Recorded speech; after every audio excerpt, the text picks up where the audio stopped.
اعوذ باللہ السمیع العلیم من الشیطان الرجیم بسم اللہ الرحمن الرحیم۔ بات چل رہی تھی آرٹیکل 209 کانسٹیٹیوشن آف پاکستان 1973 کی۔ سپریم جوڈیشل کونسل اپنی نوعیت کا ایک واحد ادارہ ہے جو کہ پاکستان کے کانسٹیٹیوشن 1973 آرٹیکل 209 کے تحت قائم کیا گیا ہے۔ سپریم جوڈیشل کونسل 5 ارکان پر مشتمل ہوتی ہے۔ اگر کسی وقت کوئی بھی ممبر غیر حاضر ہو تو اس سے جو اگلے سینئر جج ہیں ان کو سپریم جوڈیشل کونسل کا رکن بنا دیا جاتا ہے۔ سپریم جوڈیشل کونسل کا سب سے بڑا اختیار سپریم کورٹ اور ہائی کورٹ کے کسی جج کے خلاف لگائے ہوئے الزامات کی تحقیق کرنا ہوتا ہے۔ اگر کونسل کسی جج کو نااہل قرار دے دے تو اسے پھر برطرف کر دیا جاتا ہے۔ اس حوالے سے صاحب P L D 1998 supreme court page 161، P L D 2007 supreme court page 179، P L D 2007 supreme court page 578، P L D 2010 supreme court page 61، P L D 2001 supreme court page 607، P L D 1997 supreme court page 342، 1994 S C M R page 2232، P L D 1987 supreme court page 447 جو ہے اس حوالے سے ہمیں guide lines فراہم کر دیتا ہے۔ بنیادی طور پر 5 ارکان پر مشتمل سپریم جوڈیشل کونسل ہوتی ہے۔ چیف جسٹس آف پاکستان اور سپریم کورٹ آف پاکستان کے 2 سینئر ترین ججز اور ہائی کورٹ کے 2 سینئر ترین جو چیف جسٹس صاحبان ہیں ان کو بطور ممبر سپریم جوڈیشل کونسل لے لیا جاتا ہے، اور اگر کسی وقت سپریم جوڈیشل کونسل کا کوئی بھی ممبر غیر حاضر ہو تو اس سے جو اگلا سینئر جج ہے اس کو سپریم جوڈیشل کونسل کا رکن بنا دیا جاتا ہے، اور یہی شرط جو ہے چیف جسٹس کے حوالے سے موجود ہے، یعنی چیف جسٹس آف پاکستان یا chief justice of high court کے حوالے سے بھی سیم ایز اٹ از اسی طرح ہی ہے۔ اور اگر کسی معاملے میں کی گئی جو تحقیق کے نتیجے میں جج صاحبان کی جو آراء ہے، جو اوپینین ہے، اس میں تضاد ہے تو فیصلہ اکثریت کی رائے کے مطابق ہوگا، اور پریزیڈنٹ آف پاکستان کو سپریم جوڈیشل کونسل کی رپورٹ اکثریتی نقطہ نگاہ سے پیش کی جائے گی کہ یہ اکثریت کا یہ فیصلہ ہے۔ اب اس حوالے سے صاحب 1998 S C M R page 2268، 1991 S C M R page 2330، 1991 S C M R page 2477، 1999 S C M R page 2189،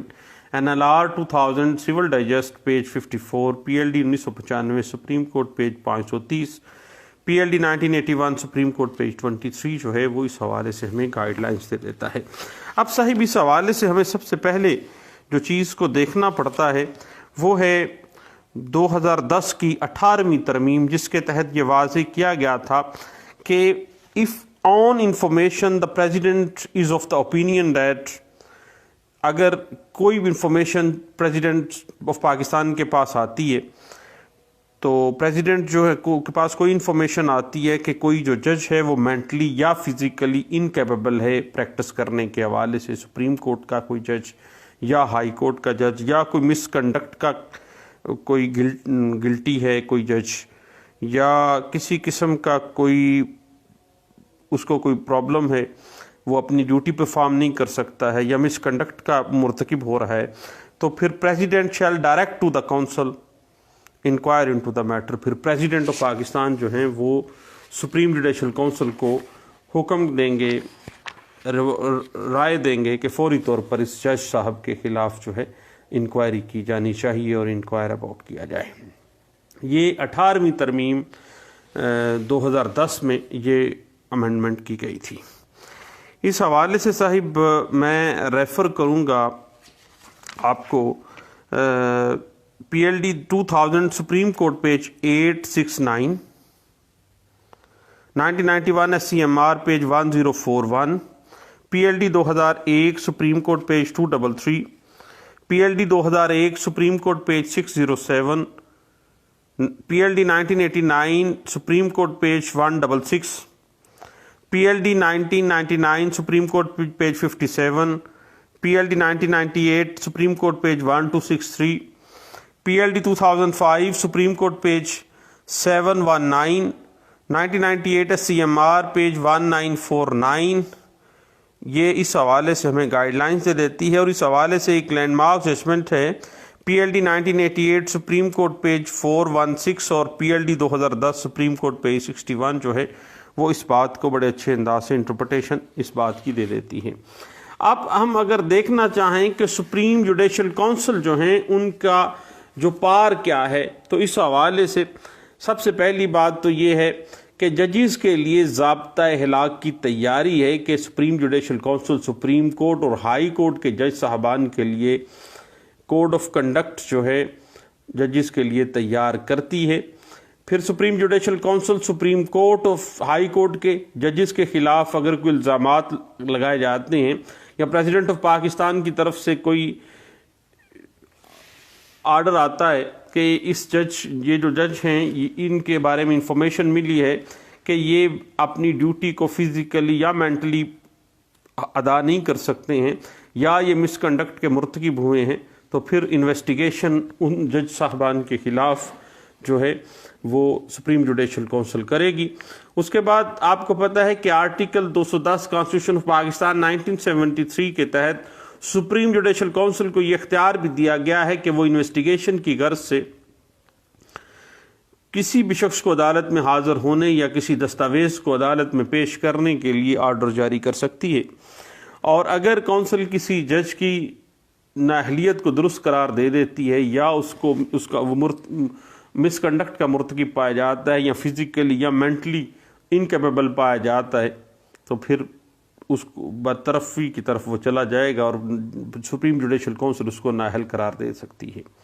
حتیٰ کہ وہ برطرفی کی طرف معاملہ چلا جاتا ہے۔ اس حوالے سے میجورٹی کا جو فیصلہ ہے، سپریم جوڈیشل کونسل کے تمام فیصلہ جات اکثریتی رائے سے ہوتے ہیں، اور جب بھی یہ فیصلہ کا اپلائی ہونا ہے تو ذہن میں رکھیے گا پریزیڈنٹ آف پاکستان اپنے سگنیچر کریں گے، اس کے بعد سپریم جوڈیشل کونسل جو ہے ان ججز کے مس کنڈکٹ کو مد نظر رکھتے ہوئے اس کو برطرف کریں گے۔ اس کے بعد پھر سپریم جوڈیشل کونسل اگر کسی جج صاحبان کے حوالے سے سزا کو پرسکرائب کرتی ہے تو ایسے مشورے پر قطعی صورت تنقید نہیں کی جا سکتی ہے، کسی میڈیا کو قطعی صورت الاؤ نہیں کیا جا سکتا ہے کہ وہ سپریم جوڈیشل کونسل کے کیے گئے اکثریتی فیصلے کو تنقید کا نشانہ بنائیں، کیونکہ یہ بنیادی طور پہ سپریم جوڈیشل کونسل 18ویں ترمیم میں بھی ایک ایڈوائزری پارز رکھتی ہے پریزیڈنٹ آف پاکستان کے لیے۔ اس کے بعد پار ٹو دا بیسک ڈیسیژنز کے حوالے سے supreme Judicial council supreme court اور ہائی کورٹ کے ججز کے مسائل، ججز کے حوالے سے جو کوڈ آف کنڈکٹ، ان کے رول اینڈ ریگولیشنز اور ملازمت کی شرائط جو ہے 175A میں انشاءاللہ ہم نے پہلے بھی اس کو ڈسکس کیا ہے اور ہم مزید اس پہ ڈسکس کریں گے۔ یہ بنیادی فیصلے کرنے کا جو اختیار ہے سپریم جوڈیشل کونسل کو ہے، اور صدر پاکستان کی ریٹیفیکیشن کے بعد، ان کی توثیق کے بعد ہی سپریم جوڈیشل کونسل کے جو فیصلہ جات ہیں یہ نافذ العمل ہوتے ہیں۔ اس کے بعد صاحب ایک بات ذہن میں رکھیے گا کہ سپریم جوڈیشل کونسل کسی بھی ایسے شخص کو جس نے عدالت کے وقار کے خلاف کوئی بیان دیا ہو کسی قسم کا بھی، یا کسی جج صاحب کے حوالے سے، یا حتیٰ کہ سپریم جوڈیشل کونسل نے کوئی فیصلہ دیا ہے اور اس فیصلے کو میڈیا میں تنقید کا نشانہ بنایا، حتیٰ کہ سوشل میڈیا میں ہم نے پچھلے دنوں قاضی فائز کے کیس میں اس بات کو دیکھا بھی ہے اور پرکھا بھی ہے، اور سپریم جوڈیشل کونسل کے معاملات پہ جس طرح سے supreme court of Pakistan chief justice نے اس پہ باقاعدہ طور پر ایکشن بھی لیا تھا۔ اور اس حوالے سے bar to the jurisdiction of the Supreme Judicial Council کو اگر ہم دیکھنا چاہیں تو سب سے بڑی خاصیت و انفرادیت اس ادارے کی یہ ہے کہ سپریم جوڈیشل کونسل کی رپورٹ، ایسی رپورٹ پر کی جانے والی کارروائیوں کے خلاف کسی بھی عدالت کو اختیار سماعت نہیں ہے، یعنی سپریم جوڈیشل کونسل کی کارروائیوں کو کسی بھی عدالت میں بطور اپیل چیلنج نہیں کیا جا سکتا، یعنی اس سے اوپر جا کے بار ٹو جوریسڈکشن آ جائے گی اور امتناع اختیار سماعت ہے۔ کوئی کورٹ بھی، حتیٰ کہ سپریم کورٹ پاکستان کا فل بینچ بھی اس کے کیے گئے فیصلے کے خلاف اپیل نہیں سن سکتا ہے۔ اس کے بعد پھر ہم فائنلی جو ڈسکس کرنے جا رہے ہیں وہ 18ویں ترمیم کے بعد پریزیڈنٹ آف پاکستان کی طرف سے سپریم جوڈیشل کونسل کو ریفر کیا جانے والا معاملہ ہے کہ فلاں جج جو ہے وہ مینٹلی یا فزیکلی وہ فٹ نہیں ہے یا مس کنڈکٹ کا مرتکب ہوا ہے تو اس کے خلاف تحقیقات کی جاتی ہیں. تو سپریم جوڈیشل کونسل کی جانب سے تحقیقات کے بعد پریزیڈنٹ آف پاکستان کسی بھی جج کو جس کے خلاف وہ انفارمیشن آئی ہے 18ویں ترمیم اس حوالے سے ہم نے پچھلے دنوں گپ شپ اس پہ لگائی بھی ہے, پریزیڈنٹ آف پاکستان اس جج کو برطرف کر سکتا ہے. تاہم اس سلسلے میں سپریم جوڈیشل کونسل کا جو فیصلہ ہے اس پر ہمیں ریلائنس کرنا پڑے گا. اب صاحب اگر ہم آرٹیکل 209 اور آرٹیکل 210 جس میں سپریم جوڈیشل کونسل کو اختیار ہے کہ وہ کسی بھی شخص کو کسی بھی انویسٹیگیشن جو کسی جج کے حوالے سے ہے اس میں باقاعدہ طور پر کوئی بیان لینے کے لیے یا کوئی ڈاکومنٹری ایویڈنس ہے تو وہ پیش کرنے کے لیے مجبور کر سکتی ہے, اس کو بلا سکتی ہے. اب اس حوالے سے ہم کانسٹیٹیوشن آف پاکستان کا اگر ہم انالیٹیکل پرسپیکٹو میں ہم اس چیز کو دیکھیں تو یہ احساس ہوتا ہے کہ پریزیڈنٹ آف پاکستان کسی بھی جج کو صرف اس وقت ہی اپنے سپریم جوڈیشل کونسل کے حوالے سے آفٹر انویسٹیگیشن اپنے عہدے سے ہٹا سکتا ہے جب کونسل نے باقاعدہ طور پر پریزیڈنٹ آف پاکستان کو یہ تجویز کیا گیا ہو, ورنہ بے شک سپریم جوڈیشل کونسل کسی جج کو قصوروار ٹھہرائے, لیکن جب تک پریزیڈنٹ آف پاکستان اس جج کو ہٹانے کی سفارش نہیں کرے گا, جب تک سپریم جوڈیشل کونسل باقاعدہ طور پر سفارش نہیں کرے گی اس وقت تک پریزیڈنٹ آف پاکستان جو ہے وہ باقاعدہ طور پر اس پہ ایکشن نہیں لیتے ہیں. البتہ برطرفی کے ضمن میں پریزیڈنٹ آف پاکستان کے جو الفاظ ہیں کانسٹیٹیوشن آف پاکستان 1973 میں آرٹیکل 209 میں مے کا لفظ استعمال کیا گیا ہے, وہ اس بات کی غمازی کرتا ہے کہ president of Pakistan supreme Judicial council کی سفارش کا پابند نہیں ہے. 9th amendment constitution of Pakistan 1973 جو ہے وہ اس حوالے سے ہمیں کچھ گائیڈ لائنس بھی دے دیتی ہے. تو صاحب اس حوالے سے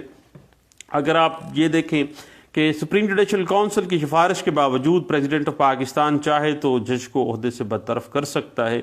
اگر نہ چاہے تو اسے پھر مجبور بھی نہیں کیا جا سکتا ہے, لیکن عملی طور پر سپریم جوڈیشل کونسل کو عہدے سے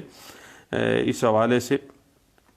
فیصلے پر عمل کرنا ناگزیر ہے پریزیڈنٹ آف پاکستان کے لیے. لیکن آرٹیکل 209 میں جو مے کا لفظ استعمال کیا گیا ہے وہ پریزیڈنٹ آف پاکستان کو کچھ حد تک لینینسی بھی دے دیتا ہے, اور جج کے خلاف تحقیقات کی نوعیت ہمیشہ پیشہ ورانہ ہوتی ہے کہ کیا وہ بندہ مینٹلی مس فٹ ہے یا مس کنڈکٹ کا کوئی اس کا معاملہ ہے, اور اس میں صرف جج کے کردار کا جائزہ لیا جاتا ہے کہ وہ جج رہنے کے قابل بھی ہے یا نہیں ہے. اور اس تمام کارروائی جو سپریم جوڈیشل کونسل میں کی جاتی ہے اس کا محض مقصد جو ہے وہ عدلیہ کے دامن کو بے داغ اور اس کے وقار کو بلند رکھنا ہوتا ہے.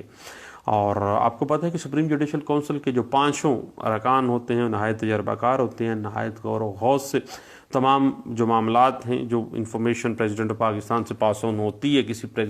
جج ہائی کورٹ یا سپریم کورٹ کے کسی جج کے حوالے سے تو وہ باقاعدہ طور پر اس کی انویسٹیگیشن کرتے ہیں, اور اسی وجہ سے ان کا جو فیصلہ ہے بعض صورتحال میں حتمی نوعیت اختیار کر جاتا ہے, لیکن اس کے باوجود جو ہے اسے سپریم کورٹ آف پاکستان پر برتری حاصل نہیں ہے. لیکن یاد رکھیے گا چونکہ سپریم کورٹ آف پاکستان کی جو اپر موسٹ سپریم جوڈیشل کونسل کے جو لوگ موجود ہیں ان کے ساتھ بھی یہ سارے معاملات کو دیکھنے پڑتا ہے, اور سپریم جوڈیشل کونسل کے کسی بھی فیصلے کے خلاف کوئی بھی کورٹ جو ہے وہ جورسڈکشن نہیں رکھتی ہے. اس حوالے سے 2000 SCMR پیج 1137 اور PLD 2000 سپریم کورٹ پیج 869 اور PLD 2010 سپریم کورٹ پیج 483 اور اسی حوالے سے 2000 SCJ page 146 PLJ 2000 supreme court page 653 اور اسی بات کو اگر آپ مزید دیکھنا چاہیں تو صاحب میں ریفر کروں گا PLD 2000 سپریم کورٹ پیج 179 جو ہے وہ اس حوالے سے ہمیں کچھ گائیڈ لائنز دے دیتا ہے. دعاؤں میں یاد رکھیے گا. دوبارہ ملتے ہیں. Thank you. اللہ حافظ.